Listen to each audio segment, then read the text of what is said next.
everyone, I'm Marianna, and it's time for my first wrap-up of 2018. So today I'm going to be telling you about everything that I've read and watched throughout January. Side note, can you believe that I've been doing these combined wrap-ups since 2015? I decided to check today, and apparently my first combined wrap-up was February 2015, which just blows my mind because it means it's been almost 3 years and it does not feel like it's been 3 years of wrap-ups. Now granted, I have been taking some on and off breaks with the wrap-up situation, but in general, it just doesn't feel like it's been that long. Anyways, as always, don't forget to check the info box below for the timestamps if you want to skip around the video, as well as all of the links that I mentioned and my social media. You know, all of that is in the info box. Let's get started with the books. So in January, I ended up reading 4 books, which for me is not really a lot. It's a little bit less than I normally read, but I'm actually really happy with the books that I've read, so I am not complaining. The first thing that I finished was the Southern Reach trilogy, which is Annihilation, Authority, and Acceptance, all by Jeff Vandermeer. And I actually posted a review of this book series on my channel. If you missed it, please check it out because yeah, I review the whole trilogy. There are no spoilers in that video, don't worry. Also, can we just take a moment to admire these book covers? I absolutely love the design for these. I know, don't judge the book by its cover, but it's just nice when you have pretty books on your shelf. They're not just books that you like for the content, but they also look nice. Basically, this is a weird nature type sci-fi thriller trilogy, and I really enjoyed it. My favorite was book 1, then very close to it, book 3, and I guess my least favorite was book 2, but it's not like I didn't like it. It's just, in my opinion, not as fun as 1 and 3. As I mentioned, I have a review, so check that out for more information. So that's 3 out of 4 books out of the way. This is going to be a pretty short wrap-up, at least compared to how long my other wrap-ups normally are. And the last book that I finished in January is my classic of the month. If you remember, I am trying to read at least 1 classic per month, and that was Anna Karenina by Lev Tolstoy. And yeah, this is not a small book, so I am pretty happy that I finished this as well in January. This was actually a reread for me. I read it a very long time ago for school. It was way too early for me to read this, so I have been wanting to actually read this as an adult and try to understand it a little bit better, and I have to say, I definitely appreciated it more on this reread. If you're not familiar with the story, this is set in 19th century Russia, and it covers quite a few characters. The main storyline revolves around Anna Karenina, who is married to an older but very respectable gentleman, but she ends up having a love affair with a younger officer, and a lot of drama ensues. This actually is my least favorite storyline of the entire novel. I was not a huge fan of that when I read it the first time for school, and I was still not a big fan of that storyline reading it the second time. There is a second, much slower burning romance in this novel, which I'm not going to spoil which characters I'm talking about. It's kind of weird to say the word spoil when it comes to a classic. Obviously, people have had all the time in the world to read this. This is not a new book that you can spoil, but I'm just going to stay on the safe side of things. Basically, if you've read this novel, you know exactly who I'm talking about, and if you're going to read it, you will know who I'm talking about. But that storyline was definitely my favorite. I do have to say that this time around, I found a lot of the debates about current issues of the time very interesting, and there is a lot of that going on in this novel. There's a character, his name is Levin, and he spends a lot of time just contemplating things and arguing with people. And I found him very, very boring the first time I read it when I was a teenager, naturally. But this time around, I just thought he was very, very interesting. And I thought that this offered a very good look into what was going on in the society and what were the conflicts of the time. So if you like that kind of complete picture of the time that the book is set in, this is going to provide a lot of that. As far as the rating goes, I ended up giving this 4 out of 5 stars. And the reason I did was because this does feel a little bit drawn out in some parts. I think it could have benefited from some editing because some of this was just, it needed to move along a little bit faster. And there were some parts that really didn't have much to do with the rest of the novel that easily could have been left out. But that does not take away from the fact that this is absolutely a must-read for anyone who is a fan of classics in particular, and anyone who's a fan of reading. This is a milestone type of book. Moving on to TV shows, I have 2 shows to talk to you about. The first one is Glitch. I finally watched season 2 and it was great. It was exactly what it needed to be.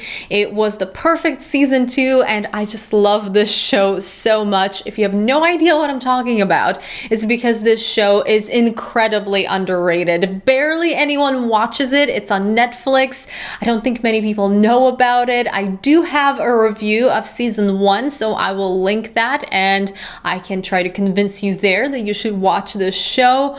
But yeah, season 2, absolutely loved it. I just wish they made longer seasons because this is a 6-episode season just like season 1, and that was not that long of a binge on Netflix for me. The premise of the whole thing is that some people just crawl out of their graves and they seem to be pretty normal. They're not zombies. They have some memory gaps and they don't exactly remember who they are right away.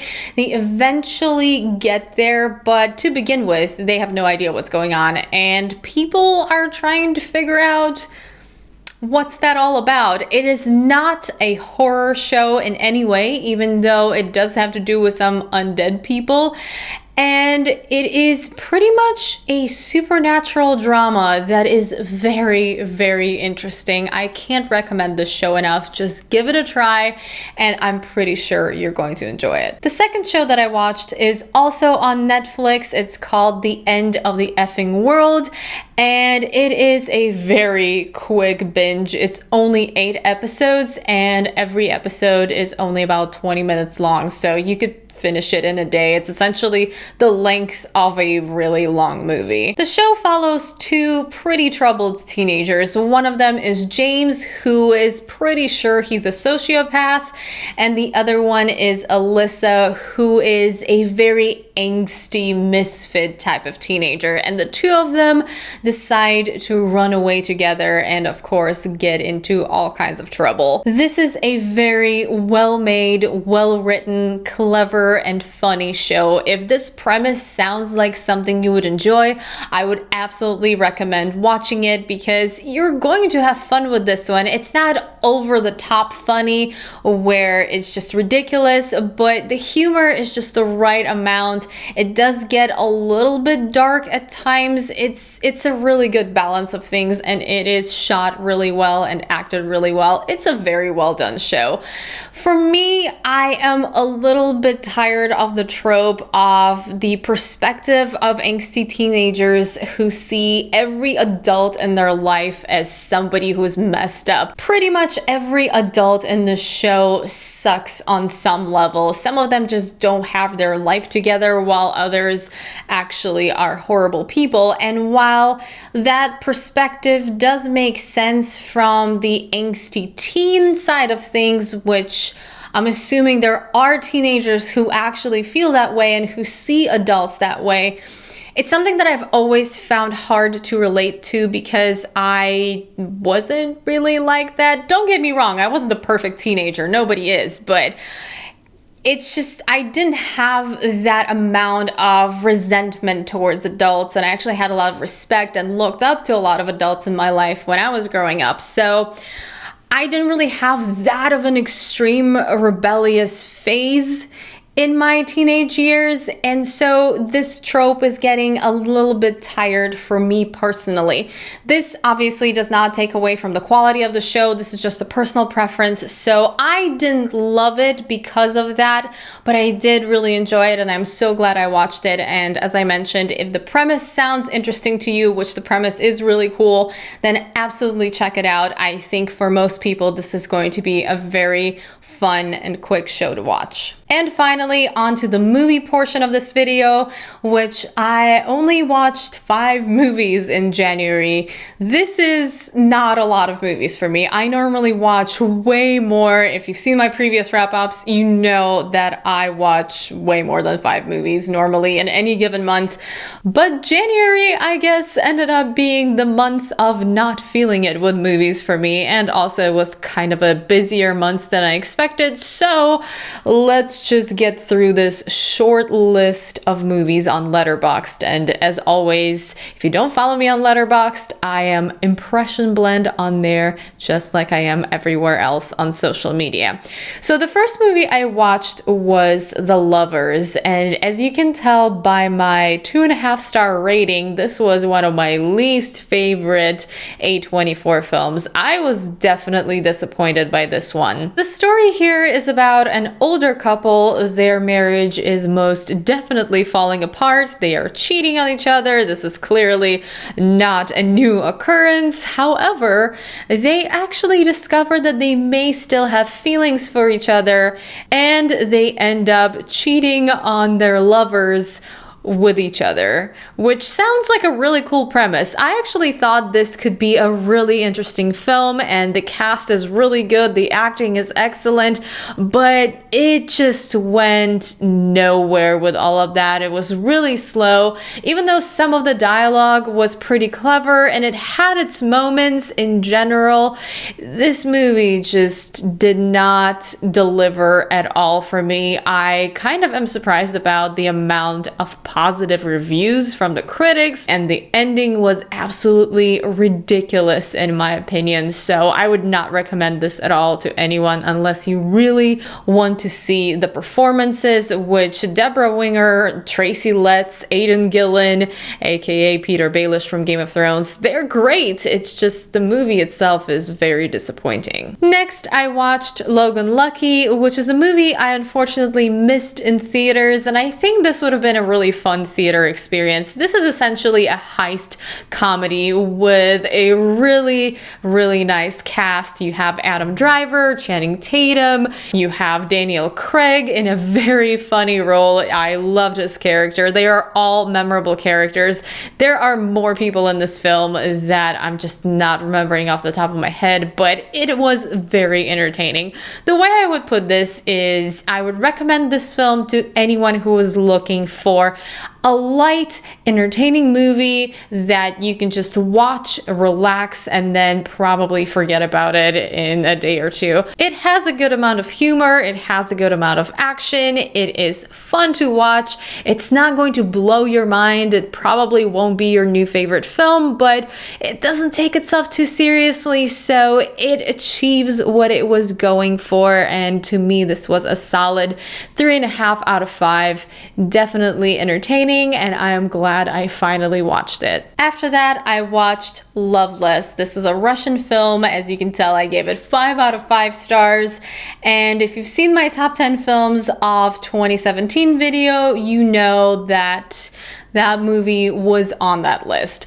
I am actually not going to talk much about this movie because I did talk a little bit about it in that video, but also I do still plan on filming a review for this one because I need to talk about it, and since it's still not out in a lot of theaters and it's definitely going to more theaters in the US in February, I feel like I still have some time to review it. So I am going to do a full review for this, but in short, if you're a fan of soul-crushing dramas, this is a soul-crushing drama you need to watch, and I'm definitely rooting for this film to win all of the awards. It's already been winning awards, but it needs more because it is fantastic and I absolutely loved it, even though it kind of destroyed me emotionally. Then I watched The Killing of a Sacred Deer, and as you can see, I gave it 3.5 out of 5 stars, which I'm going to be honest with you, I think I just need to